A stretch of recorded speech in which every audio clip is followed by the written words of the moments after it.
Hello and welcome, ladies and gentlemen, to a Premier League presentation bringing you guys a game between Absolute Legends and No Tidehunter. This is going to be a best of 3 series. We're going to start off really early on with actually a new roster from No Tidehunter. They have a stand-in player, EGM. I believe he was playing offlane when he was trying to try out for the Q Pandas, or Red Pandas, Q-Pad Red Pandas. And now I believe he's in the supportive role, as he has most recently replaced Eternal Envy, who was previously the captain of the team, but just some roster changes undergoing across the board, actually. Like, there's been the infamous CAS swap this morning that's been pretty interesting as well, so that's pretty cool. And along with that, we are, of course, seeing Absolute Legends in their relatively new roster. They're a pretty young team as far as the players all being in one together, pretty much looking at maybe a month or so in the roster. But that's very different than what we're actually looking at as far as each individual player's experience. All of them have been in the scene for a very long time. It's just the very first opportunity for them to play under one flag, one banner. So it is pretty much effectively now a full nation versus nation lineup here. We have Denmark going up against Sweden, as that's EGM's country, as well as all the other members of No Tidehunter. So it will be a little bit of a war between those two either way. But anyways, thank you guys so much for tuning in. I'm Blaze of the Premier League, and I'm very happy to be able to bring you guys this game. And yeah, they're taking their time with the bans, but just kind of being a little bit cautious. In this stage, they're kind of setting the tone of what they don't want to give out to the enemy, and I gotta say, these are probably the most standard 4 bans in the field right now. Going with the Nyx Assassin, Keeper Light, and Wisp, those are all amazing supports that you just don't want to have to deal with, as they provide so much presence, either globally with Wisp, in the lane with the Nyx Assassin, or going in towards the mid to late game by giving your carry room to farm with the Keeper Light.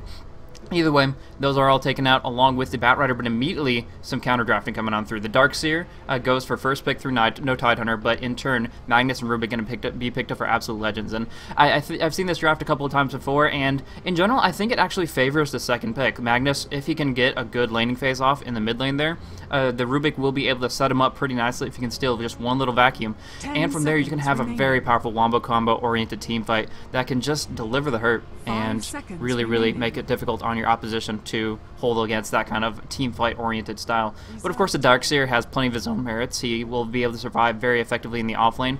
Worst case scenario, he's down out of his luck, sitting on 200 HP. He'll just throw on out Ion Shell after Ion Shell to push back the waves and also get a couple of CS here and there with the damage over time effect. And once he does get enough gold, he will most likely build up a mechanism. That's very common these days, where actually the offlaner is picking up the mech and the supports can just freely roam and play aggressively instead of worrying about where their gold is going.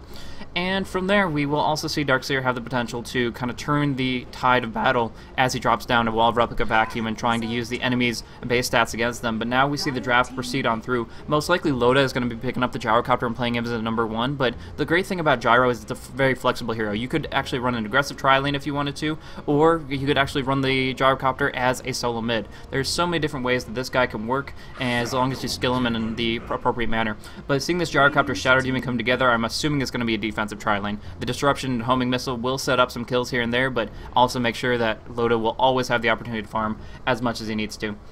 So it's a pretty standard draft there, and now we're just kind of seeing what they're going to be proceeding on through. They need a mid and presumably another support if they don't want to go for the jungle. Admiral Bulldog most likely going to pick up the Darkseer here, and from there they do have I guess EGM would be picking up the Shadow Demon. That would generally be the thing that Eternal Envy runs all day long, but he's not, unfortunately, able to participate in this as per a little bit dramatic changing of the roster last week.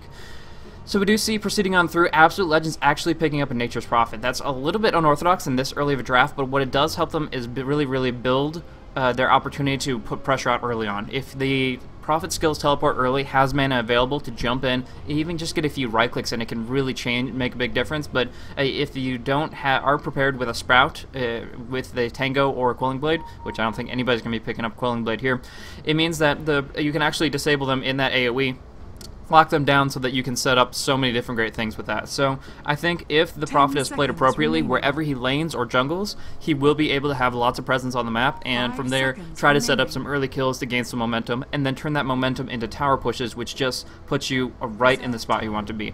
That will push you really well in gold terms, because you'll have towers down, you'll have a kill advantage, and from there not only will Magnus have an early blink, but he could be looking at something like a refresher orb or something along those lines pretty early on, so that can be a pretty big deal too.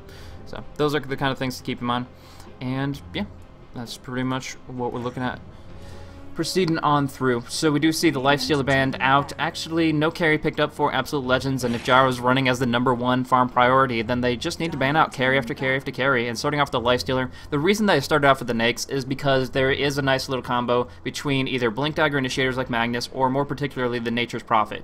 If you invest inside the Nature's Prophet when he teleports somewhere, you suddenly have 2 people that have anywhere on the map that they can go. And with a Blink on one hero, all you have to do is have your supports in the right place at the right time, and from there everybody else will follow suit. But in turn, the mid option, they want to make sure that S4 doesn't have too much potential early on, too much aggression. So with this Night Stalker band, they're probably going to be looking for some caster-oriented heroes. The Nature Prophet needs to get that teleport off. Magnus wants to be able to skewer and shockwave in, but maybe even some more disable-oriented supports, maybe a Jakiro or something like that could come out. We'll have to see, but the big deal here is they don't want to deal with a very heavy aggression lineup from no Tidehunter. They want to be the ones that are initiating the fights, sending the Prophet in the right direction, and that's pretty much what their intention is, building around that line. Along with that, the Undying will be coming out and in a ban, and that's just pretty standard stuff. I don't actually think that they needed to ban that out, because the Gyrocopter could be just easily running flat cannon and burning down on those zombies for some extra farm, but he still has his merits in many different ways beyond just the tombstone, and they would have had to deal with it in different ways that they wouldn't prefer. From there, the Lone Druid getting banned out. It's a little bit of a respect ban, Admiral Bulldog style, because it's just pretty much they're a little bit concerned that they might have had the Lone Druid on his signature player coordination there. It's pretty much that guy plays Lone Druid all day, every day, and they don't want to have somebody with that much experience allowing to pick that kind of an individual up. Like I said, I think Admiral Bulldog will just pick up the Darkseer, but there are plenty of different ways to run all these heroes, and Darkseer, we have seen actually some supports run him as a kind of a pseudo-jungle type individual that just stacks and farms up, and although you can shut him down pretty early on with some Knights Observers or Sentry Wards in the easy camps and such, it won't be that big of a deal long term. Basis Void Band coming out to conclude that, and that's just to take that all off the board. Now I'm curious to see what picks will follow suit. The Absolute Legends team has to pick up a carry that is not entirely immobile, because of the fact that the Shadow Demon does have that Demonic Purge. Once you put that up, they're just going to be slowed to a crawl, and although they can do some solid DPS during the Magnus Ultimate, they would be putting themselves in a lot of reliance on that kind of position. I could imagine a Sven actually being pretty powerful. We don't see him as much since the Day Dallas nerf of 6.76, I think, but it's still a very, very powerful carry type individual with God Strength, setting up his damage so nicely, and Greater Cleave on top of Empower. That's some strong stuff, but we'll have to see. The final ban coming out from Ale in just a moment. Mania, a little bit more contemplative about this one, tapping into reserve time.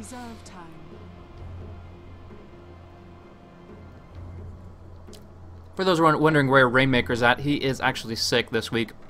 That's why yesterday, today, and tomorrow I'm going to be casting solo. He's just got some chronic bronchitis stuff that he does not want to have to worry about stressing his voice out there. So I'm going to be running on the solo cast, and hopefully that's good for you guys. I'm happy to be able to bring you guys the cast, and yeah, I really, really think that it's going to be some interesting games, and I'll try to do the best I can to cover it here. Queen of Pain going to get banned out from Absolute Legends, so that is going to limit their mid potential once more. S4 really, really needs something dynamic and aggressive, and they're actually going to pick up the Chen. So one thing I really love about the Chen pickup is that Shadow Demon disrupts him, sets him up perfectly with that disruption. He goes and has a Centaur or a Hellbear. You go in from the flank, get the clap off or the stomp off, and you have the disruption to set that up 100%. You follow suit with the rocket barrage, the homing missile. That's a lot of disable, a lot of damage, and it means that Absolute Legends will have a very difficult time contesting the top lane. It might even mean that Nature's Prophet has to abandon the top lane entirely and go in towards the jungle, and so they can run a 3.510, where they just have absolutely nothing to care about the top lane, and let Gyrocopter pick up something like an early Midas or something just to get his ball rolling and just leave him be at that. But the problem with that as well is that if you abandon lane 100%, moments later you're going to see this Chen picking up some pushing creeps, like the Dark Troll Summoner. The Wild Wing has a pretty awesome aura with that. So those two coming into play will allow them to push down on the towers aggressively. And now we see something that we haven't seen in quite some time. I love this hero, and I'm glad to see him back. Sand King is in the pool here. Storm Spirit is going to be picked up for S4, and that's going to be pretty interesting, pretty dynamic here. But as far as the Sand King goes, what he can accomplish here, if they get that reverse polarity, if they get a vacuum to set up the RP, oh my, they're going to set up a nice opportunity for an epicenter, burrow strike epicenter, whatever you want to do. It means that Sand King doesn't even necessarily need a blink to get those big team fight ultimates off, and that can be very powerful. On top of that, they pick up the Anti-Mage. It was in the back of my mind, but there are a couple reasons why this is a good pick and a bad pick. The biggest one that comes to mind as far as limitations is EGM has that Shadow Demon. It means that you can't skill Mana Break early on because you're just going to be burning yourself as much as anyone else with those disruptions used offensively. From there, S4 also has the opportunity, if you blink away, he can still close the distance with that ball lightning and try to stay on top of you. So that's going to be something that's very difficult to deal with. But the Storm Spirit was very clear as in response to the Sand King. I mean, it's something that was on their mind because they needed a mid-hero, and S4 loves that Storm. But the reason that it was questionable until the Sand King got picked up is he's so darn great at it, disrupting that epicenter. If he's going for an epi long range, like say he's 1100 away from the fight looking to blink in, Storm Spirit can immediately ball lightning in and at the very least take some damage onto him to put his blink on CD, if not stun him out to destroy the potential of that epi entirely. So that's going to be pretty interesting, but Unicorn loves to play that Anti-Mage, and we're going to be seeing him going up against the Storm Spirit, who, if he can burn down enough mana rapidly, he can actually just turn this Storm Spirit into a gigantic walking mana bomb. He just group them up, steal Vacuum, and from there just dish out a ton of damage. And we are going to be paused in, so I'm going to do one quick setting altercation real quick before we jump on into the game. But as far as the draft, the individuals picking up which heroes, that's pretty much what I was expecting, but let's just go on into it anyways. We do see S4 picking up the Storm Spirit for the mid lane, presumably EGM, Loda, and Ake picking up the Shadow Demon, Gyrocopter, and Chen respectively are going to head up towards top with Admiral Bulldog down on the bottom. Down on the Radiant, we do see that Absolute Legends have put Rise on the Rubik to support him up there. Miggle is going to be running that Nature's Prophet. Like I said, he could be going for the suicide lane and just trying to pull the creeps to control the creequilibrium and maneuver from there. But one big difficulty will be that there is a lot of pressure coming out from that Shadow Demon, from that Chen, and there's only so much you can do as a Prophet to try and escape. So like I said, he might be in the jungle, but we'll have to see. Unicorn XOXO is going to be carrying up on that Anti-Mage, going down on the bottom lane, farming away to try to make sure the fun ends as quickly as possible.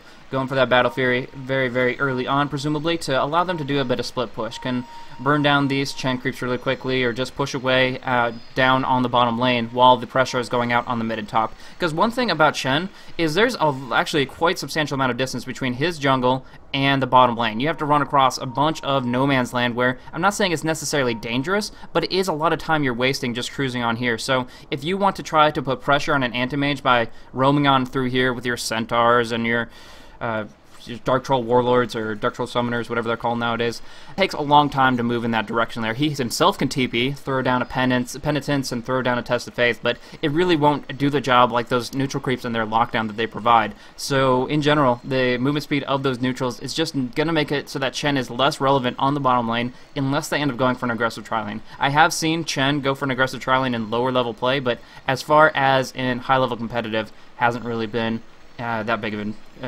that common of an appearance here. So finally, I did not mention yet, Miracle picking up that Magnus, and we actually have seen a couple of awesome games from Absolute Legends. Miracle picking up that hero and just using the reverse polarity so effectively, getting maybe like two people were in a line position, skewing them in and getting a three-man reverse polarity right on top of everything, and everybody is in a position to burn them down before the polarity ends. That kind of stuff comes into play and can be extremely effective. But we're still going to be waiting on them to load on, or not load on in, but figure out their voiceover issues so that they can proceed on with the game itself. And we do have some awesome tic-tac-toe matches going on. They do seem to be fading out pretty quickly, but either way, it's a little bit of fun and games back and forth here. So yeah, Nature's Prophet is going to be holding out until we actually get on into it. And there's pretty much not that much to talk about comparatively. The big deal here is that they're going to be trying to make sure that Unicorn gets his farm, but also have to make sure they're stacking and pulling very actively. Mania is a hero playing Sand King that is very, very reliant on levels. You need to rank up that Burrow Strike really, really early on. You need to at least hit level 3 to be that much more relevant, maybe level 5 even, to really make things happen, because although the Burrow Strike's damage scales by rank, the more important aspect of it is that the range increases every single rank, and you need to be able to have a rank 3 or rank 4 Burrow to be able to initiate into actual teamfight engagements rather than just a single pickoff initiated by telekinesis. So I'm not saying they don't have any kill potential on bottom lane, I'm just saying that Mania really wants to get that experience flowing, and I gotta say that's pretty much the case for the entire team. Every single one of these heroes benefits quite a bit from EXP, whether it's Anti-Mage with his awesome stats, the Sand King moving in towards higher ranks of Epi and Burrow, Magnus getting that reverse polarity. The first rank of reverse polarity is actually only a duration of 2.25,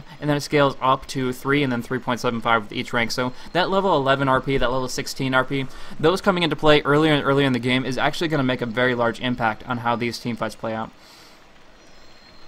Nice, nice. So there seems to be there's a little bit of a robotic invasion. I believe that Skynet has actually taken its targeted up Dota 2 professional play and is trying to make a little bit of play for that there.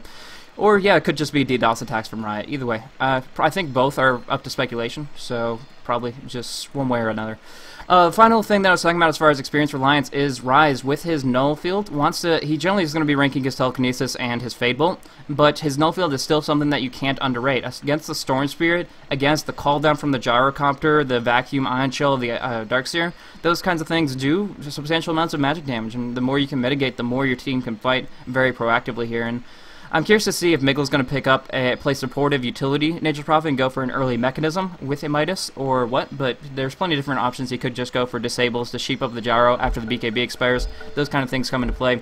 But yeah, it's just a lot of different things, and we'll have to see what they end up going with here.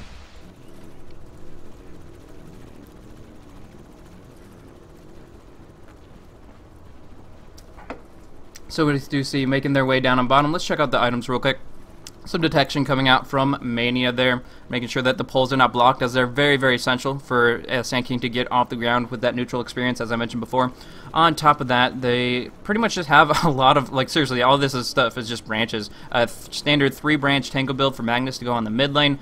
Something similar to Storm, though he did pick up that early mantle as well, so he is going to be a little bit less for as moving in towards his bottle, but we see Ake actually gave him these tangos, so it helps him out a little bit.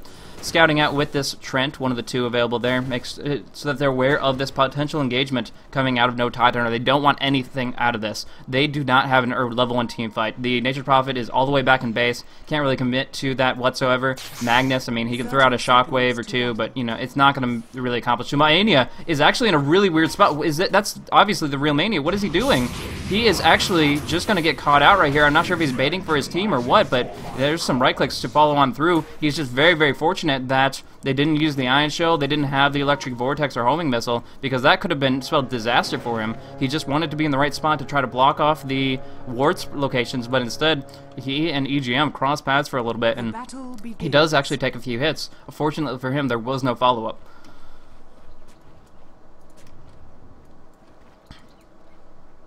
So, making their way back up top, it is going to be the tri-lane, Loda, EGM, and Ake. I guess you can call it a pseudo tri-lane with that 2.5 Chen going to be jungling up for the most part here, but going to start roaming on pretty early to taking advantage out of the fact that that's what that hero prefers to do. He likes to control the early game with those neutrals right off the bat, and if you can get first blood with him, it's definitely showing the presence of that hero. Unfortunately for them, the Sentry Ward, this 3-minute block, is still in a position to block off the spawn. As we can see, it did not spawn at 30 seconds there, and they're going to go for a second Sentry Ward to see if it was to the south instead, but it is actually in this tree. They have to cut down that tree exactly, and Ryze, picking it on out, should be able to clear it up in just a minute. Either way, Unicorn's going to find his opportunity to farm, controlling the Creequilibrium right here to make sure that there is absolutely no chance for Admiral Bulldog to get any experience from this. Just going to do what I said before, Ion Shelling down the creep wave, making his way gradually towards his Soul Ring to push out against Unicorn, make it more difficult to last hit under tower, and also make it so that he can occasionally get some gold from the dying creeps as they're not denied. So that's going to be fine there. Here in fine and dandy here, we do see Miggle playing around with the creeps a little bit, and we actually see him in a much favorable position. He actually has vision of the creep wave here, and though Loda will force him back here and there, he will inevitably get some experience and make his way forward in the lanes. Miracle pulling the wave back past the tower here. It is going to set him up so that S4 is in a very, very aggressive position, dropping off remnants to keep on clearing on through. But as far as last hits go, it's actually really, really in favor of S4. Starting off, he's 8-1, Miracle 7-0. And he's just going to proceed on through until that bottle comes up, which is pretty much now. So he has that on the way. S4 already has that up as he was pulled that tango to provide him a little bit of extra last hit potential, along with plenty of starting gold. Bulldog's still in 0 experience. That's a pretty big deal right now because even Miggle is sitting here at level 2, so he has gotten a little bit here and there.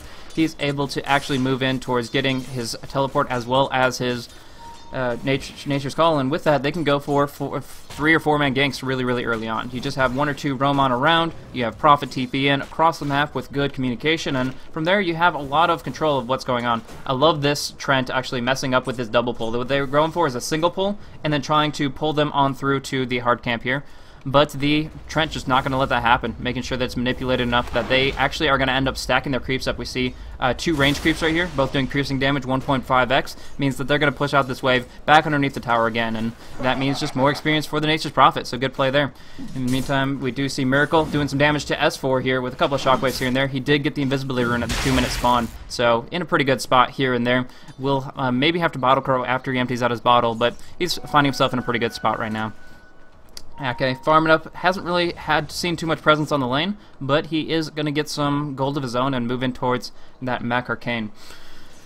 From there, as we actually have seen these creeps start spawning, they were able to cut down this tree and finish that off, but we haven't seen any stacks come out from them, so it's going to be a little bit delayed. Actually, Mania probably sitting on 0 himself. No, he has leached a little bit here and there, so sitting on level 2, but depriving Unicorn of a little bit of experience. Not as much as Loda has lost out on, though, as the waves just keep on pushing in under the tower.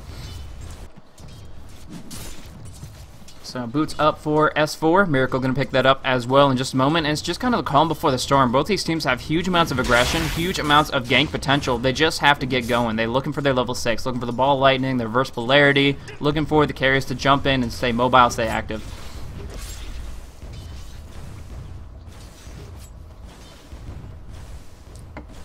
So we do see the Ring of Health picked up for Anti-Mage. He is last hitting very nicely. Unicorn sitting at 19. This is pretty much on par with what Loda's got up on the top lane here, but that's going to move him nicely towards his Battle Fury. And the nice thing about AM is that not only can he split push, as I mentioned before, but he can also be looking to have the Ancients and Neutral Creeps stacked up. The Gyrocopter doesn't need that as he has the Flak Cannon to farm it down, but if the Battle Fury comes out at a relatively good time, they're going to be kind of on even field, and those Ancients will be actually that much more relevant as far as contesting and controlling that. We do see a smoke up on Chen, and specifically on Ake's Centaur Conqueror to try to move in and get this clap. Wanted to follow up on this homing missile, but Miggle, playing very, very conservative here, means that Chen is just going to have to bide his time as that smoke is about to expire. Regeneration popped off by actually Sand King on the bottom, just to control it and make sure that it's not in the Storm's hands. And so that's a really good rune to keep tabs on. If you have the Storm Spirit, you can jump around like crazy. Now we do see that Miracle is closing out as level 6. We do also have a roaming gank. The smoke is up, and they want to pop off this telekinesis into Burrow Strike onto Storm, but the ball lightning is available, and he has full mana, so they pretty much have to destroy him in this entire disable period, and he's just going to ball away. So no problem at all. He's going to be perfectly safe. And I can't say the same about Miggle, who actually gets dived on with that disruption, Centaur Conqueror, and Ake to come on through to finish the job. That's going to be first blood for Loda, and he moves in to get not only his phase boots, but also a lot of damage on this tower. Centaur providing a nice attack speed aura, a little bit to tank it up here and there, and they can make sure that they are going to be able to dish out a ton of damage. Fortification already popped off preemptively, which actually doesn't prevent hardly any damage at all. Miggle coming back on in. Sand King, Mania rotating back on up top to try to help them out a little bit here and there. But we do see this ward popped up by No Tidehunter, keeping tabs on what's going on there, and they know when it's safe to push and make sure that they're not going to have to risk a deny later on in the future. Down back on bottom lane, Admiral Bulldog has found his way to some experience, moving in towards that soul ring rapidly, as he needs only 175 to finish that on out. And once he gets it, he's going to be able to just spam out that Ion Shell, whether in the jungle of his own, or just to try to control Unicorn on the bot lane here. But you have to make sure that you always have a little bit of mana here and there, because when an Anti-Mage is charging you and you're out of mana, popping off that soul ring is not always the best option. So ward's expiring. We'll have to see what is refreshed here. The observers up on the top rune for Absolute Legends. We'll give them a little bit more contest in that regard. And also still has one available for a short time period down here on bottom. But beyond that, we don't really see too much happening from both teams. They're just really trying to rotate around, trying to get some advantage. We already saw the first blood up on Miggle here, but now that he has rotated around down towards the bottom and is just going to farm up on the jungle, he's not going to be in a threatened area. They're actually going to start instead putting their focus possibly on the anti-mage. Disruption into the ensnare of the Dark Troll Summoner can really put some damage into Unicorn because he has skilled up that mana break, even if only rank 1. So he won't be out of mana, he will be inevitably able to blink, but it's not that big of a radius, only 1,000 range and a pretty long cooldown. If they want to dive, they have the opportunity here without enough support. Rise pretty far out at the moment, and they're going to possibly go in. They go for the disruption right here. They get it off, going for the ensnare to follow. If they get this ensnare with the soul catcher, now going for the centaur clap. They're doing so much damage they burn him down. Really key carry kill right here, picking up the anti-mage, and actually going to be able to bring down Amania with the Iron Shell. Tries to juke on through the trees, but Admiral Bulldog closes in on him, does just enough damage, and is able to move up to level 5 as a result. So really great for him, and we do see some rotation. The Storm Spirit actually gets a solo kill on Magnus. Seems like a bit of a misplay coming out of Miracle here, because that is just something that should not happen. He was able to just close the distance in, use the ball, use the electric vortex, and be able to bring down Magnus as he was just trying to hold the line on the lane. This gives uncontested control of the next rune spawn, the 8-minute spawn, to the Storm to make sure that he can bounce right back up to full HP and mana on top of the kill that he just got. Oh my gosh, really? Did EGM just cover that on the... I think he was going to the secret shop to get the Void Stone or something like that. I can't find it, but it's not that big of a factor. It's just... that is a lot of money going towards no Tidehunter right here. That was Radiant's Courier dropping down. I'm almost positive that was for Anti-Mage's Void Stone, but I'm not 100% sure. So, well, beyond that, we are going to be looking at no Tidehunter shooting up like crazy as far as gold goes. They haven't taken a tower just yet, but they've taken 4 kills and 1 courier, giving a lot of gold across the entire board to the entire team. Admiral Bulldog taking a lot of damage down in bottom lane. There will be Miggle to try to help on out. Admiral Bulldog's Surge has expired. It is rank 2, popping off the salve, but the right click will prevent it from going on through. The last blink, trying to block it off. Admiral Bulldog did open up this path here, but Miggle opens it up wider before blocking it on through. That is one dead, 100% Darkseer, getting ultied up by the Mana Void, but S4 going to pick off Miggle right here, looking for some action. Miracle wanted to get RP on both, but not going to find the opportunity. Skier already used, popping off on Ake. EGM, both caught in. Mania to follow up with the Burrow. There is a defensive disruption, but it's not only going to delay the inevitable, distracting them as EGM takes a fall. S4 is pursuing onto Rise, burn him down with that rank 3 overload, but Rise will be dropping down to Loda in the end. Now they are getting flanked up on. Mania still has that Burrow available, ready to close the distance in. Miracle has nothing left though, and Chen creeps all over the place. Call down comes down. Loda doing tons of damage to Unicorn. He will be dropped, and S4 can't do. It's just going to finish off the job. Mania going to get dropped as well. Vacuum interrupting Sandstorm. Beautiful play coming out of no Tidehunter. Perfect synergy in that team fight, and really making things happen despite a nice double reverse polarity. The only casualty was Chen, and the best part about Chen. Oh wait, is that a? Yeah, that's actually Miggle in a terrible spot, getting caught out in the end. So, yeah, he was just playing buddy-buddy with Mr. Iron Shell Darkseer, and that's not a situation you want to be in. But what I was going to say is that even when the Chen died, he had already popped off the Hand of God, and the big thing was that his 2 Chen creeps were just roaming on around, popping off a ability here and there, adding in some right-click damage, and that's half his presence right off the bat. So it wasn't really that big of a deal that Chen dropped. Instead, the fact that Miracle, ooh, nice deny. Really smooth deny TP and skewering on away to safety. But yeah, the fact that Miracle didn't have any more mana to work with, no arcanes until as soon as he purchases them, that is, means that he wasn't really able to commit as much to that fight as he wanted to. AM exhausted his ulti pretty early on in the Darkseer, and although that was pretty favorable in that regard, it made it so that they really couldn't follow through with anything after the fact. Looking for an Orchid on S4. Going to be moving in to just silence up and try to burst down heroes like the Anti-Mage right off the bat. This is why I considered it kind of a counter pick. When Anti-Mage is trying to split push with that Battle Fury down on the bottom lane, Storm can come out from out of nowhere, ball lightning on top of him, get the Orchid off, get the Electric Vortex, and close the distance. Now we see S4 jumping on over to pick up a nice little regeneration rune before Miracle gets the opportunity to do so. There is Arcane Boots up on Miracle, finally, but it's still kind of been a long time coming to try to keep that up. As far as towers go, the Tier 1 has dropped on bottom, the Tier 1 up top at 300 out of 13. And we do see yet another Smoke Gang flanking in up top, and they still have dire vision here. They have complete understanding of Miracle's position, a relatively, good one on Miggle as well. So they're walking right on into Miracle, or they were going to be. Now the smoke has expired, popping off the disruption. Gonna follow through, ball coming on in from that regeneration Storm Spirit, but Miracle does get the skewer off. Can they close in the distance? They're actually going to jump on over down on Rise, finishing him off. S4 drops down really, really quickly, and they fall back from there. So just distracting Miracle, scaring him away so that Storm can just jump in and find his pickoff, regenerating back up to full. They'll turn this into a free tier 1 tower.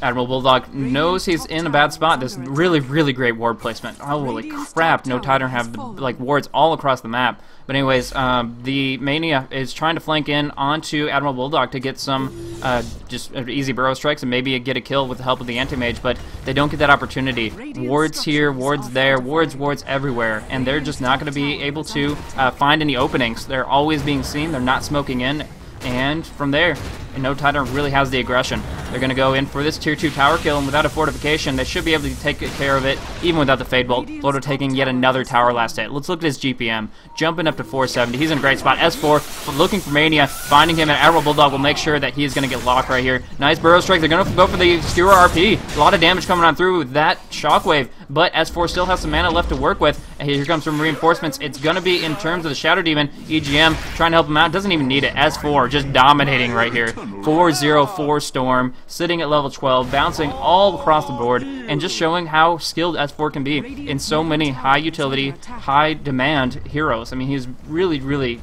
on top of the mana management there, and it's showing as he's able to not only... He stole Hand of God. Okay, I was about to say, most Chen steals are practically irrelevant. You can steal, like, the Holy Persuasion. It's nice, but you're going to use it one time over, and then I don't know. It's just... It's awkward to steal from a Chen, but the Hand of God is a great pickup. It costs 200 mana, it heals for 200 HP. Very, very efficient in that regard, and he'll be able to utilize that very nicely. So it's a good steal. But anyways, I kind of got distracted from that there. Looking at the gold graph, we're seeing 11k advantage and moving in towards a 10k experience advantage as well. That means that they are just well on their way to dishing out a ton of damage with big items. We actually see Vanguard already up on the Darkseer. I generally don't see Vanguard as often as you see like the Mechanism or the S4 getting out of there before having to worry about any disables. Well, that's one quick thing I gotta mention is AL doesn't have any quick lockdown. They have the telekinesis, and the burst strike is pretty fast as well, but they don't have like a Hex from a Rasta or a Lion, or they're not gonna have that Sheepstick on the Nature's Prophet anytime soon. Speaking of, is he going for Midas? He's going for a 13.5 minute Midas. Miggle gonna be able to move forward when in his golden experience, but he's not gonna be combat ready for a long time. So that means that he is gonna be very, very delayed in picking up a very actual utility-oriented item. I mentioned the Mechanism multiple times over, and that's going to be great for him when he gets the opportunity. But right now, all he's really helping is his Wrath of Nature, scaling that up more rapidly with the fact that he's increasing his experience gain through Midas.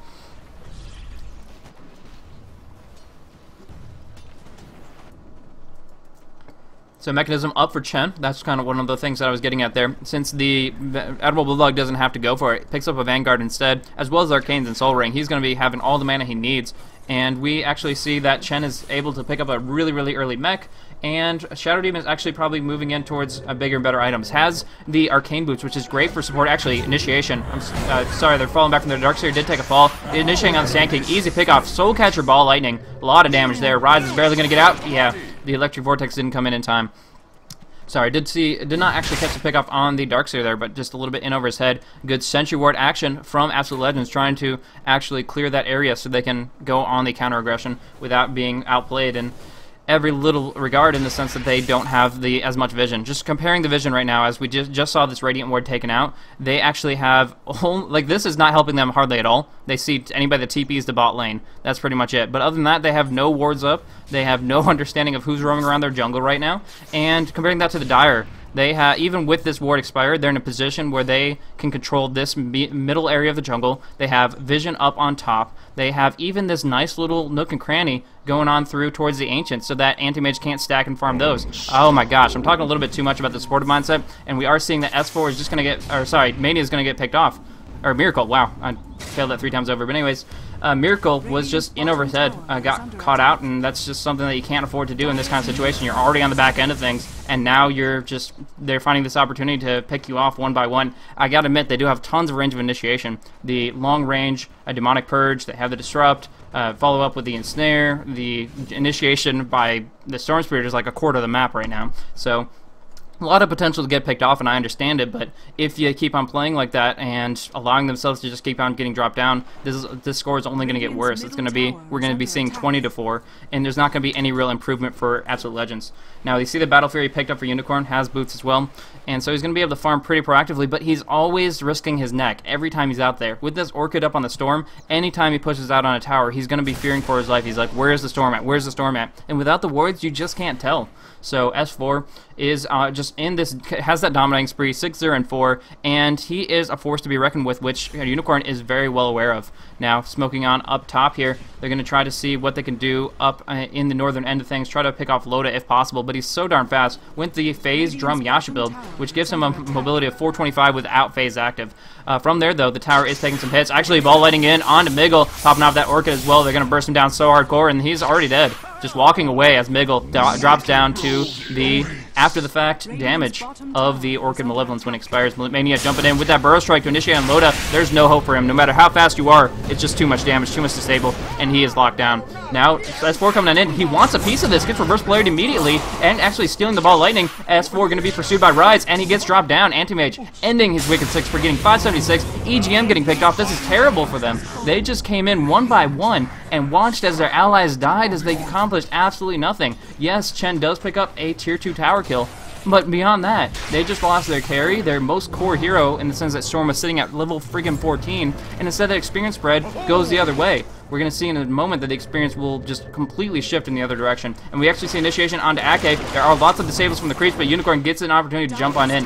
Nice tangle up for Ake, but it's not enough. He's so far from home, there's really nowhere for him to go. And as long as, actually he doesn't have the mana void, so if the TP scroll was available for Chen, that'd be a different story, but we actually see that Admiral Bulldog is coming in to allow him to be surged on out. And from there, really, I honestly thought that they could have pursued on that, but these three supports up here weren't able to counter-initiate there, so it looks like they're just going to fall back from there, let Unicorn farm up, Battle Fury plus Empower, giving him plenty of cleave to work with, but Ake going to live for the time being, and that actually kind of surprised me how that played out. Either way, has to play cautious. As I mentioned before, they can't just start going crazy over-aggressive. It's not going to pan out for them. So that's pretty much what we're seeing here. Net worth, 8,300 on S4. Actually, Loda only sitting at 65. No, he has plenty of GPM, so there's something on the core here. There's got to be. He has the Helmet Dominator. I'm not sure, but he is going to be picking up something in no time at all. And from there, actually, I think that just gave it to him. Yeah, the Dominator gave him a nice little boost to that. He's going to have that lifesteal, be able to stack up the Ancients very, very actively here. So we see him farming up with the Flag Cannon right now, and he's going to do that pretty much every single minute and get that Ancient spawn. He's going to dominate one creep, stack, stack, stack, and as long as the combo of Anti-Mage and Magnus don't start cleaving that on down, he's going to get some very, very nice boost to his farm through that method. Now, we do see that EGM is going to be roaming on around, and I was talking about what items he is moving towards, maybe a Force Staff or something like that, but it's really hard to say. The Arcane Boots and the Urn, though, really, really helping him out in the sense that he is able to go for this Shadow Poison build. It's actually a lot of damage if he can just get some continuous damage over time on them. If he can get multiple charges of the Shadow Poison off, it does ridiculous amounts of damage. So it is very, very powerful. They just need to find the opening to do it, and EGM has to be in the right position and with the right mindset to be able to get that across. Now we do see initiation onto Unicorn getting bursted down, and he's already dead. Like, this is just too much, and there's no mechanism to keep him alive, so that is just the power of Orchid. Now reverse polarity popped on S4. Roshan going down for no Tidehunter, but S4 might have to be the distraction here, just jumping around ball lightnings across the board, but Rise cannot compete with S4's mana pool right now, and he's actually going to be able to get on out. So Wild Goose Chase, allowing them to just keep on rocking and rolling with Roshan, rumbling down in the pit, and they're going to pick up the Aegis for Loda, so that is going to set them up nicely, and S4 just, playing the distraction card, roaming around it. They're going to give Loda a solo experience, so he's jumping up, he's level 12, now level 14, jumped up not two full levels, he was almost 13, but jumped up a ton of experience, and he's going to be moving in towards that rank 3 call down in no time at all. So nice maneuver where Loda will be able to finish off Roche without anybody leeching that EXP, and that is just going to be one of those little plays where no Tidehunter comes out on top more and more. 2,400 gold for Darkseer. I'm curious what he's looking at. Same thing with the Storm having 2k under his belt. I saw this mantle, I'm like, okay, he could technically go Dagon, but I don't think that would be the best option going into a anti-mage that has gotten a few points in that spell shield, and of course it just being a pub stompy steamroll item for the most part. There are some specific circumstances where it's really, really powerful, but in general, it's mostly just for the lulz. But anyway, so with that selling off the Mantle of Intelligence, they're actually going to pursue Hood of Defiance on Admiral Bulldog, and 2400 saved up on S4, but he might get locked down here. There is telekinesis, the Burrow Strike, he's dead, 100%. Just, they committed all 5 heroes up here, but they're going to turn it into a tier 1 tower kill. Pushing on up top. Loda not interested in going up top. He dropped his TP scroll for that Aegis and won't be able to reinforce it. So they're just going to have to let the tier 1 fall, and we'll just have to see about the tier 2. Unicorn very, very happy to pick up some real gold here, though. This is their first tower kill in the entire game. He's farmed up 114 creeps. Are they not going to get it? Oh, I feel so bad for them. They need this gold. They desperately do. But Mania actually just going to play the Sacrificial Lamb, going in aggressively. He knows he's... Oh my gosh! Big, big plays by Miracle. Mania doesn't get the epicenter off, though. Loda dishing out the damage. Life steal in a way. Unicorn on the run. Will get the blink off, but so much damage across the board. Oh my. Miggle trying to TP out. Will be successful, but Rise going to drop down. Miracle on the run. Shadow Demonic Purge throws him to a crawl and locks him down. But holy crap! I did not expect that out of Absolute Legends. They almost got something really, really amazing off. The bait with Sand King just jumping on 3. I'm like, he's throwing his life away. He was just going in for the stun. There was no hope of him getting out. He has 3 bracers, no mobility, but he jumps in, he does the Burrow Strike, he gets dusted out, they distracts him for a moment, they cluster up, and from there they get the 3-man polarity. They immediately charge up the epicenter. Sand King, Mania ready to go in for that damage, but it got stunned out. I'm not even sure how, but it sucks so hard that he wasn't able to get that off. Probably just a vacuum from Bulldog, but whatever happened, he didn't get the damage off, and that even something as small as a rank 1 epi would have been a big deal here. Mania Burrow striking on out, the homing missile closing in, he's gonna probably drop. Just too much damage to earn well, what happened? The homing missile actually did not actually focus him down, so never mind. If the homing missile was still targeting him, that would have been a different story, but it doesn't seem like that's the case.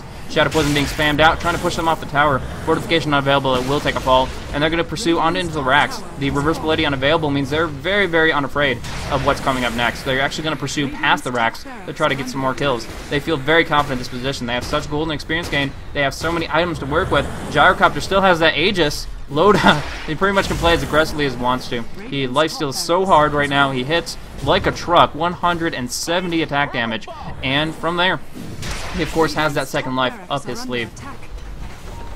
So we see the top racks fall down, melee and range. A little bit of creep skipping going on from the Nature's Prophet, but not too much to concern them. Shadow Demon picking up a blink. I was curious what he's going for. I was talking about Force Staff, getting some mobility, but EGM's like, screw that.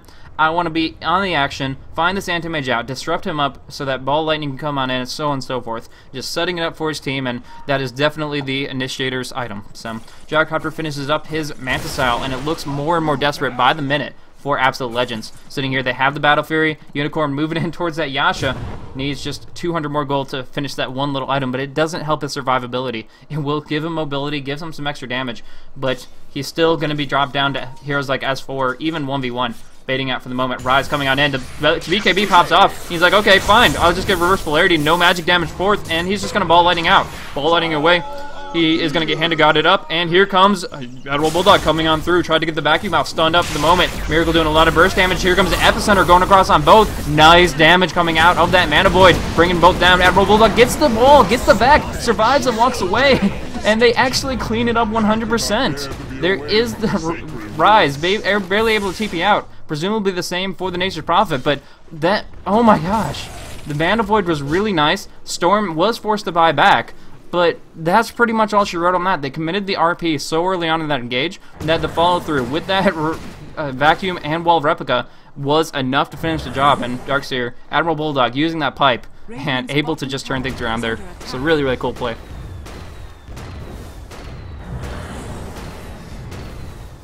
And I gotta say, oh wait, we do see initiation going on Rise here, and that is, ow. He doesn't have but a bracer. He has a bracer and a magic wand as far as survivability goes. Rank 1 null. It's just painful to watch, and it looks like Loda's going to tank the tower to his death because he does want to use this Aegis before it expires, which will be actually in 1 minute. Just pretty much 50 seconds here. He's going to drop it down real quick to get to full HP, and from there finish up on the push. They try to skewer him back into a bad position when he respawns, but it's not going to happen. So new music plays, and from there, Loda is back up ready to rumble. Storm Spirit does get a pick off on Sand King on the mid lane. Not sure what Mania was doing over in that position, but it might just be kind of the story of the game. They just go in these spots, and if they step a toe out of line, no Tidehunter makes them pay for it. So Chen picking up the tier 2 tower in mid, the Rack's falling down on the bottom, and I gotta say they've pretty much just gotta call it at this point. They've lost their top, they've lost their bottom, they have very little hope for their mid. They might want to just try to get one good blink initiation off from Miracle, and that's pretty much all they can hope for here. It's not going to turn things around 100%, but they're trying to go on in. The disruption comes out onto Unicorn, trying to put some damage on into him. They don't get the disables to follow up. And Miracle is biding his time, looking for that circle, looking for that opportunity to just close in and get the biggest RP of his life, and then follow it up with an Epicenter, sanking up and at him, but 20 seconds left on that. Epicenter means it's not possible. Miracle getting Orchided up. He doesn't even get the blink off, and now he's just chained on down. That's a good game. That's it. I mean, he doesn't have buyback on the Magnus, and I hate to call it before the teams do, but what are they going to do? There he goes. Jumping on in. S4 getting tons of damage. Actually getting turned around on with that Mana Boy, using it up to his mana too liberally, and he just gets bursted down. Mania going to take some big hits here, but will just inevitably get dropped down. A nice steal from the wall of replica, but it's only going to do so much. So Rise going to take a fall inside his own fountain. Animal Bulldog walking away.